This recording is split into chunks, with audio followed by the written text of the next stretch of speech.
Non, mais je l'ai déjà fait ce film. Je l'ai fait il y a 3 mois, ça s'appelle Papa ou Maman 2, et c'était déjà la suite d'un premier volet, c'était déjà répétitif. Comment ça, c'est pas le même réalisateur? C'est la même histoire quand même. Car oui, aujourd'hui nous parlons de Sous le même toit en 180 secondes.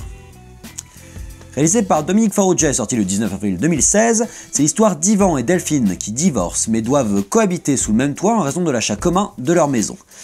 J'ai une vraie question éthique à poser sur ce film, à savoir sur la distribution des subventions du CNC. Parce que Dominique Farrugia, que j'apprécie beaucoup en tant qu'ex-nul, c'est un mauvais réalisateur. Hein, ça c'est un fait, j'ai vu tous ses films, il n'y en a pas un de correct, c'est des rom-coms vraiment au rabais et il n'y a aucune ambition cinématographique ou même humoristique derrière. Et Sous le même toit, il souffre des mêmes travers que ses précédentes réalisations. À savoir que c'est un projet que je trouve boiteux à la base, aussi bien scénaristiquement qu'en termes d'intention, qui sont absentes, qu'en termes de parti pris, qui est absent, et en termes de personnages, qui sont absents.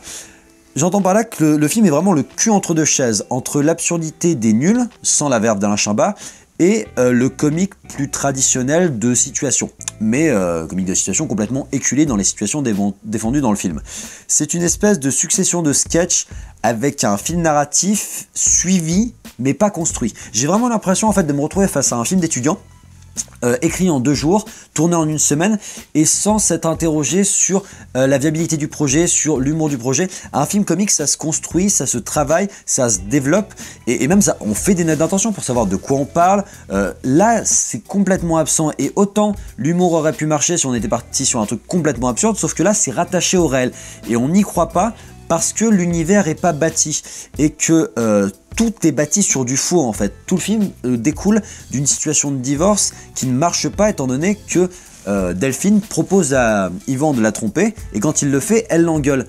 Et du coup, rien que ça ne marche pas. Et qu'en plus, le film est aussi bâti sur l'amour passé du couple qu'on ne ressent à aucun instant. Ce qui était ressenti par contre dans le premier Papa ou Maman, parce qu'on commençait sur la situation où les deux se retrouvaient jeunes et on découvrait leur amour qui était très particulier. Là, c'est pas le cas. En plus, je trouve qu'il y a un vrai souci d'acteurs, de personnages, dans le sens où les acteurs ont, semble-t-il, pas été mis au courant de l'intention du film, étant donné que le réalisateur n'était pas non plus au courant de son intention du film. Lelouch cabotine utilement, parce que lui, il arrive quand même à rendre le film moins douloureux que ce qu'il n'aurait pu être, sauf que son personnage n'est pas défini, étant donné qu'il est trop loser, et que ça fonctionne pas dans le parti pris réaliste du film, dans la partie réaliste du film, en opposition à la partie absurde. Et de son côté, Bourgois, bah elle est complètement dramatique et complètement monotone, et elle fonctionne pas sur la partie absurde du film.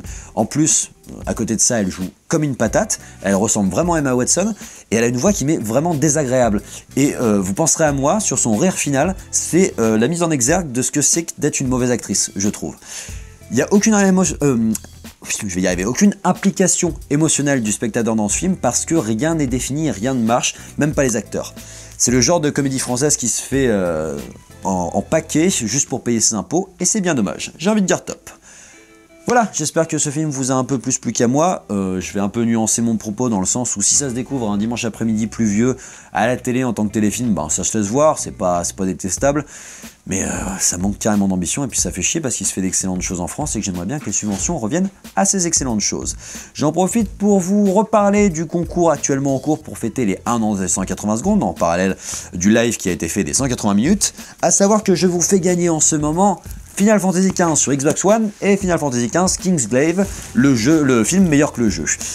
Pour participer, c'est très simple, il suffit de s'abonner à la chaîne et de partager un contenu de la chaîne en nous notifiant. Ce sera expliqué plus longuement en description de la vidéo. Je vous invite à liker, commenter, vous abonner et je vous donne rendez-vous sur la page YouTube de Popcast pour d'autres critiques ciné en 180 secondes.